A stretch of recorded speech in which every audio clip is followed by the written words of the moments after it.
team! Today we're reading chapter 22 from Nighthawk by Jamie Bastido, a high-quality novel. Chapter 22, Pivo, Panama Beach. The crippled mallard doesn't have a chance.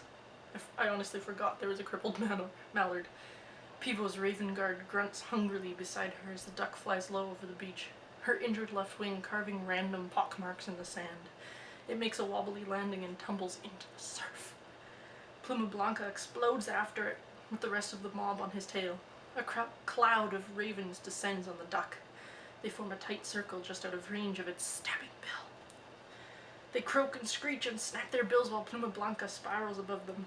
The duck tries to flap away, but the instant its web feet leave the sand, Pluma Blanca knocks it flat. With one swift peck, he drives his bill into the duck's eye. The other ravens hop forward and take turns impaling the duck's head and neck until its body stops thrashing and blood spatters the beach. Again, children's book. Pivo's guard can't contain himself and takes a few tentative hops towards the duck party. Now or never, Pivo thinks. She lunges towards the cliff, hoping for a camouflage advantage against the gray-brown rock. She trims her wing for a silent sprint, but she has underestimated her captors. With the same speed that Pluma Blanca pounced on the duck, he throws his full weight on top of Pivo, almost breaking her back. "Your next, goofy hawk. Where do you think you are going?" "Just stretching my wings," Pivo says, looking up into Pluma Blanca's eyes that flash white with every blink. "Not funny." "You know, sir, I was thinking," Pivo says, struggling to regain her diplomatic voice.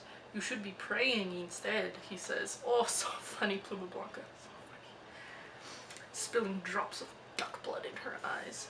Not to seem discourteous or anything, sir, but I believe your plan to wait for my squadron to return with your runaway raven and our two rebels may be flawed."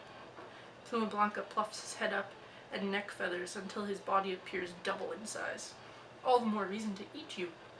"Sir, I can offer you something much better." The big raven cocks his head. "I don't care what my great-grandmother ate.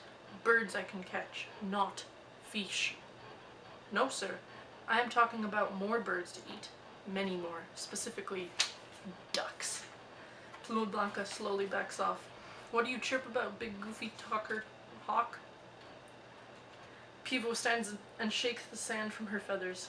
"I have heard that when your fish-eating ancestors ruled this beach, flocks of ducks would darken the sky every migration. They felt safe migrating through here, protected by the white-feathered ravens. But we still get a few birds. Not like the old days. What happened? For some reason your ancestors lost the knowledge of how to fish. They had to switch to some other food." "Birds." "Exactly. Naturally they struck hardest on the biggest and meatiest of them all. Ducks." "Yes, sir." Pluma Blanca's eyes turn to slits. He snaps his bill. "And the juiciest." It is in italics, and also there's two U's. So, yes, their meat is loaded with fat. "But tell me, sir, do you see many ducks on your beach these days?" Pluma Blanca looks at the mallard. Now just a smear of blood, bones, and feathers. "No mucho, just injured or sick ones like that." He tips his massive beak to the sky as streams of hungry, white-flecked ravens descend on the dead duck from all directions. "It is not much to feed so many. When your ancestors turned from allies to enemies, ducks detoured around the mountains and flew over Venezuela instead. They've been migrating that way ever since. So now we only get little birds. Why is that? They don't have the muscle power to fly the long way around. They have to go over the mountains. But, sir, why not chase little warblers and sparrows up and down the beach, not to mention nighthawks, when you could be feasting on hundreds of fat ducks?" Pluma Blanca sizes up Pivo and shakes his head. "True, it is a lot of work for not much food.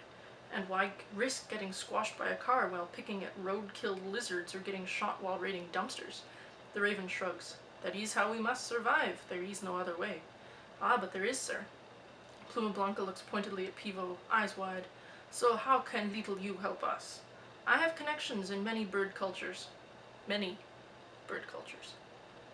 I know how they work, how they think, how to spark stories that spread like wildfire. Release me, and I promise to return to the Amazon and spread a new story about you far and wide." "And that is?" "That the white-feathered ravens at the end of the mountains have returned to their fishing ways. That the faster flyway leading to the beach is safe for ducks once more. If you let me free, I will be living proof that they need not fear your clan ever again." Pivo lowers her head. "Of course, what you do with the ducks when they arrive is your business." "Why should I believe that you will do the— believe that you will do this thing for us. If I spread this good news and get the ducks flowing your way again, all I ask in return is that you make peace with the Nighthawks. Pluma Blanca spreads his shoulders, flashes his eyes. And if you don't, then we will just have to take our chances flying through here, won't we? You will send me the juicy ducks? You have my word, Pivo says, with her tail feathers crossed behind her back. Their full-on migration will not begin for a couple of weeks. I can light a lot of fires in that time. What about your Capitan? He will thank me for making peace with you. That is, if you send me the ducks. I have promised. And the crazy vagrant you chase? Wisp, why eat him when you can feast on ducks? He's our business. We have many ways to punish him. Pluma Blanca steps away from Pivo and idly taps the sand with both wingtips. Maybe I will take up fishing in the meantime. You won't regret this, sir, said Pivo, fighting back an inner gush of triumph. Adios! She flutters upwards until level with the cliff top. She tips her wings to the swelling mob of ravens on the beach, then cuts a clear path south back towards the mountains and beyond, to her colony, still wintering in the Amazon. Once Pivo is over the cliff and safely out of sight of the ravens, she does a swift 180 turn and bears due north, following in the wing beats of Flair's squadron. She's a two-timer! Terrible, terrible. So next time, we'll read chapter 23, and I hope you look forward to that day. So long.